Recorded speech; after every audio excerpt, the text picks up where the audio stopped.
Birth of Prince Siddhartha Gautama. Let us begin with the three types of kolahala.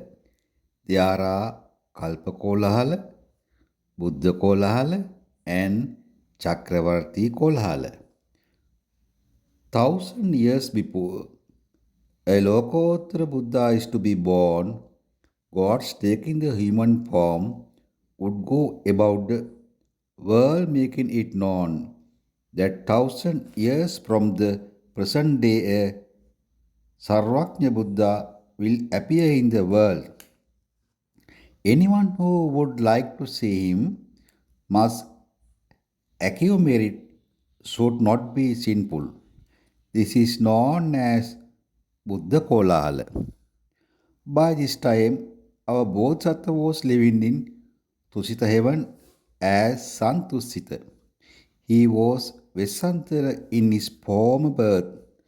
1,000 years before, he was to be reborn as a human. A Kolahala began in Deva, human, and Brahma worlds.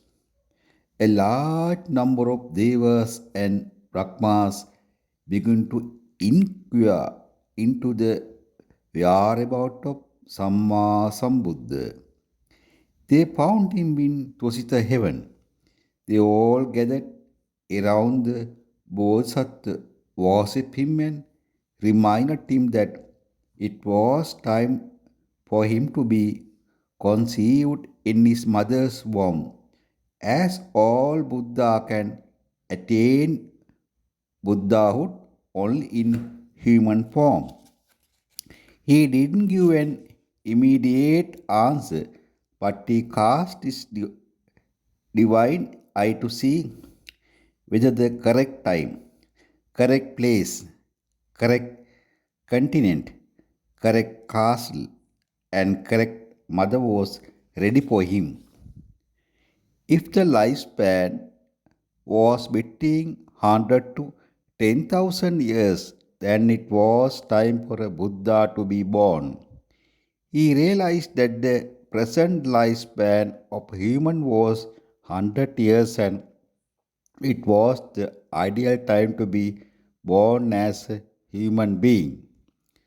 He also saw that the correct continent was India, where all previous Buddha were born, and the most prosperous of all places was Madhya Pradesh,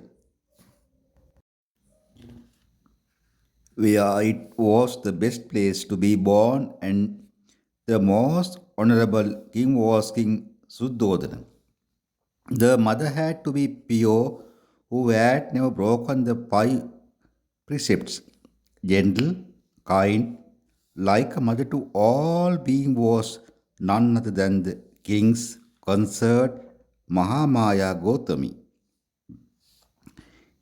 He also perceived that she had only 10 months and 7 days left of her lifespan and decided to leave Tusita heaven.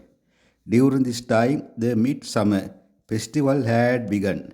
The queen took part in the festivals. Being tried, she fell asleep. She dreamed that poor Devas came and carried her to the Himalayas.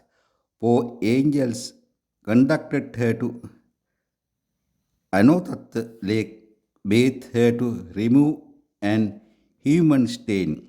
They united her with sweet perfume oils, dressed her and grand landed her and laid her down on a golden couch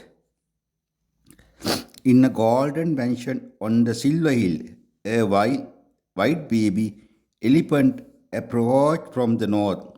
He plucked an white lotus with his silver trunk and, tumbling loudly, went into the mansion. He walked around the queen with his right side to her and shrinking gently on her right side. He seemed to enter the womb. The queen woke up and related her dream to the king. The king consulted his 64 eminent wise men. He related the queen's dream and asked them what it meant. They gave their interpretation, which was that she would conceive a prince who would be a universal monarch, that means Chakravarti. If he continues to live a household life, but if he leaves the household, he would become the Buddha.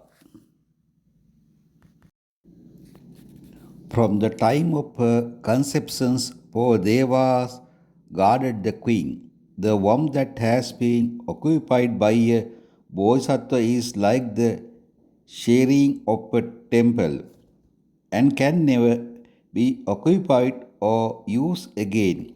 The queen carried the baby as if it was oil in a vessel for 10 months. It was now time for the baby to be born. It is mentioned that the mother could see the baby growth as if he was scanned. According to the custom, the queen needed to go to her parents for her confinement. Therefore, she had to travel to Devda.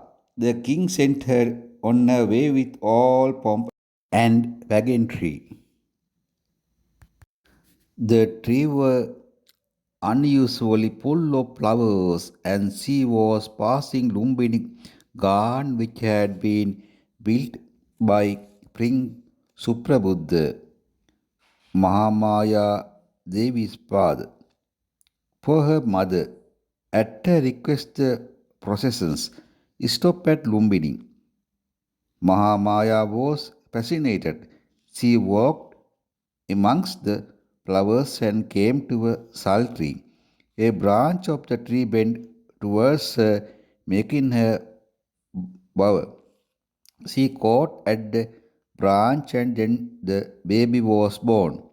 He was received by the Devas from heaven, who would not allow an human hands to touch him. During this period, there lived in the city of Rajaga a Pacheka Buddha named Matanga. All devas who came to visit our Bodhisattva visited him. Then he went to Mount Mahaprapata in the Himalayas and attained Nibbana. No Pacheka Buddha would be found during the Samma Sambuddha Sasana. He was the last Pacheka Buddha of the mid Kalpa.